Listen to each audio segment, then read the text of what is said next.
Late Friday night, a federal judge in Minnesota issued an order forbidding federal agents in Minnesota from A, retaliating against persons who are engaging in peaceful and unobtrusive protest activity, B, arresting or detaining persons who are engaging in peaceful and unobstructive protest activity, C, using pepper spray or similar non-lethal munitions and crowd dispersal tools against persons who are engaging in peaceful and unobstructive protest activity.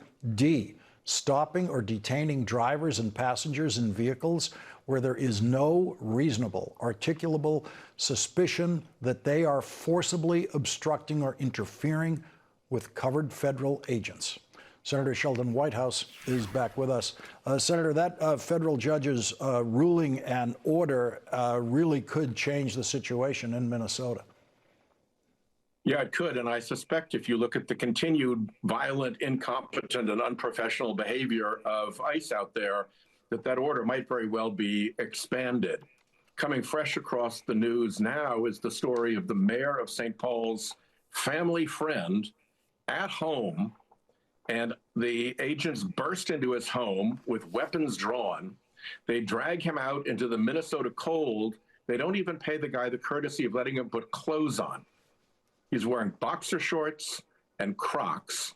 There's a 5-year-old child crying on the sofa, terrified at this incursion by the pistol-drawn agents. And they had nothing on the guy. They hauled him out to the car. They drove him around for an hour. They fingerprinted him, and then they dropped him back off. Oops. You know, there's a point where all of law enforcement should be embarrassed by the conduct of these people. And I think that with the judge having already realized how much conduct is so bad out there, I mean, you drive to the market in suburban Minneapolis and you're accosted at a corner by ICE agents who might very well pull you over for no reason whatsoever. That's why that last element was put into the order by the judge. But over and over and over again, right up to the tragedy of the shooting of Renee Good, this is just deeply unprofessional law enforcement behavior. I will tell you that law enforcement people in Rhode Island are appalled by what they are seeing. It makes the whole profession look bad. And thank God that this judge is standing up and saying, hey, enough here. And this general protection that the judge is offering is especially crucial in a situation where, even with the case you just described, it is extremely difficult for a bunch of reasons, legal hurdles that are stuck in there, for that person to sue the federal government for what just happened to him. It's so difficult for an individual to take on the federal government after one of these instances, as compared to local police, which they're also difficult to sue, but much easier, many fewer hurdles than trying to get a federal agent in court. Yeah, U.S. Code Section 1983 gives a pretty broad remedy, including even potential attorney's fees when somebody has their civil constitutional rights taken away from them, deprived by state, county, or municipal law enforcement. But for the feds, it's a different rule. It's called the Bivens rule. And this Supreme Court has done a very good job of whittling the Bivens rule down to essentially zero, so that you're virtually unaccountable except through the Tort Claims Act, which is a very, very narrow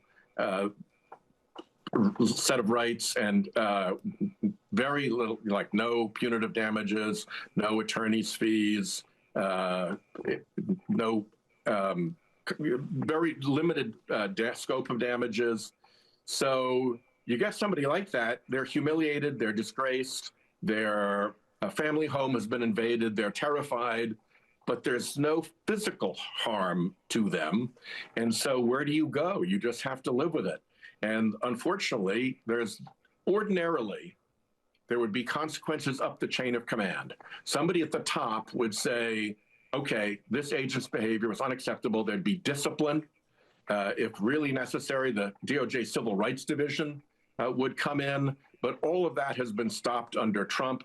And in fact, the first response you get when this goes up the chain to the top of Homeland Security is the Secretary of Homeland Security falsely taking a side in the matter that has not yet been investigated.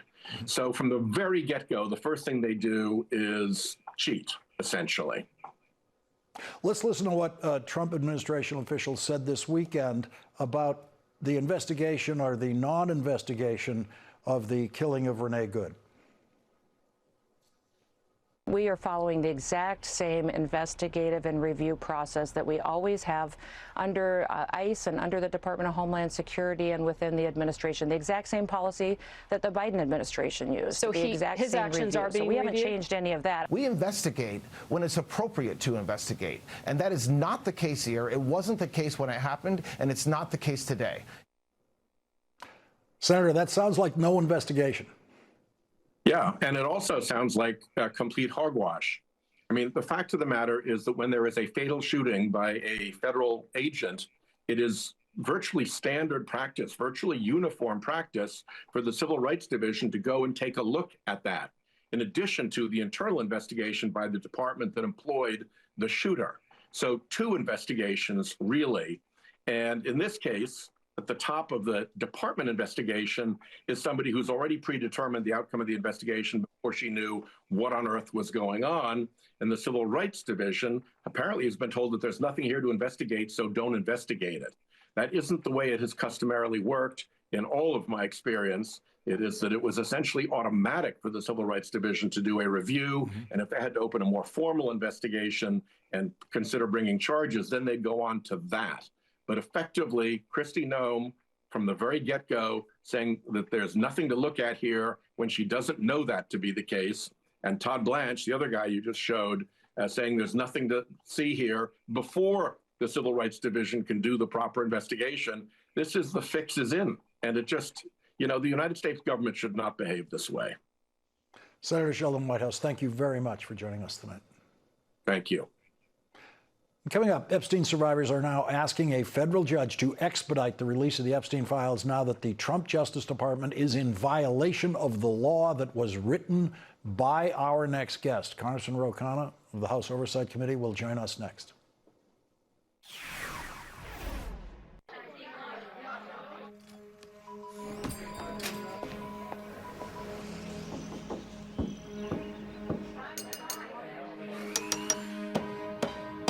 Is your body sending you an SOS? If you have high blood pressure or type 2 diabetes, your kidneys could be warning you about increased